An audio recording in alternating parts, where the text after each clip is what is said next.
ನನ್ನ ಸಮಸ್ತ ಯೂಟ್ಯೂಬ್ ಬಾಂಧವರಿಗೆ ನಮಸ್ಕಾರಗಳು. ಇಂದಿನ ಈ ವಿಡಿಯೋದಲ್ಲಿ ಸಾಯಿಬಾಬಾ ಅವರ ಭರವಸೆಯ ವಚನಗಳ ಬಗ್ಗೆ ತಿಳಿದುಕೊಳ್ಳೋಣ. ಶಿರಡಿಯಲ್ಲಿ ನೆಲೆಸಿದ ಮಹಾನ್ ಆಧ್ಯಾತ್ಮಿಕ ಗುರು ಸಾಯಿಬಾಬಾ ಅವರು ಶ್ರದ್ಧೆ ಮತ್ತು ಸಬೂರಿ ತಮ್ಮ ಭಕ್ತರಿಗೆ ಬೋಧಿಸಿದರು. ಶ್ರದ್ಧೆ ಎಂದರೆ ನಂಬಿಕೆ, ಸಬೂರಿ ಎಂದರೆ ತಾಳ್ಮೆಯನ್ನು ತಮ್ಮ ಭಕ್ತರಿಗೆ ಬೋಧಿಸುತ್ತಾ, ಮಸೀದಿಯಲ್ಲಿ ದ್ವಾರಕಾಮಾಯಿಯಲ್ಲಿ ವಾಸಿಸುತ್ತಾ, ಅಸಂಖ್ಯಾತ ಪವಾಡಗಳ ಮೂಲಕ ಭಕ್ತರ ಕಷ್ಟಗಳನ್ನು ನಿವಾರಿಸಿದ ದೈವಿಕ ಪುರುಷ ಇವರು. ಬಾಬಾ ಅವರು ತಮ್ಮ ಭಕ್ತರಿಗೆ ನೀಡಿದ ಭರವಸೆಯ ವಚನಗಳು ಹೀಗಿವೆ. 1. ಯಾರು ಶಿರಡಿಯ ನೆಲದ ಮೇಲೆ ತಮ್ಮ ಪಾದಗಳನ್ನು ಇಡುವರೋ ಅವರ ಕಷ್ಟಗಳು ಕೊನೆಗಾಣುತ್ತವೆ. 2.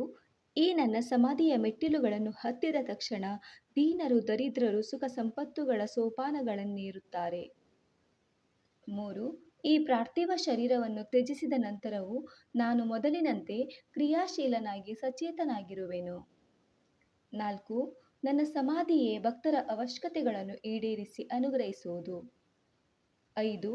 ನನ್ನ ಸಮಾಧಿಯಿಂದಲೇ ನಾನು ಕಾರ್ಯಶೀಲನಾಗಿ ಚೈತನ್ಯಶೀಲನಾಗಿರುತ್ತೇನೆ.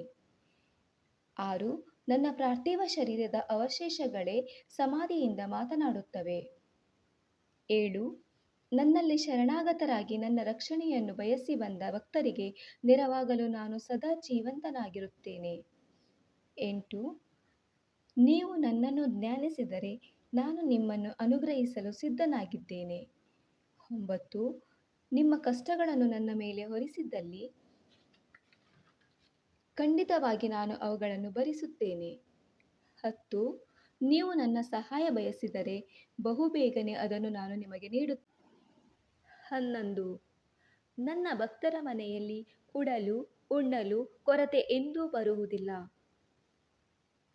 ಸದಾ ಬೇವಿನ ವೃಕ್ಷದಡಿ ಆಸೀನರಾಗಿ ಅದು ಕಹಿಯಾದರೂ ಅಮೃತದಂತೆ ಸಿಹಿ ಮಾಡಿದ ಕಲ್ಪತರುವಿನಂತೆ ಬೇಡಿದ ವರಗಳನ್ನು ಕೊಡುವ ಪರಮಾತ್ಮ ಸ್ವರೂಪರಾದ ಶ್ರೀ ಸಾಯಿನಾಥರನ್ನು ನಮಸ್ಕರಿಸೋಣ. ಧನ್ಯವಾದಗಳು.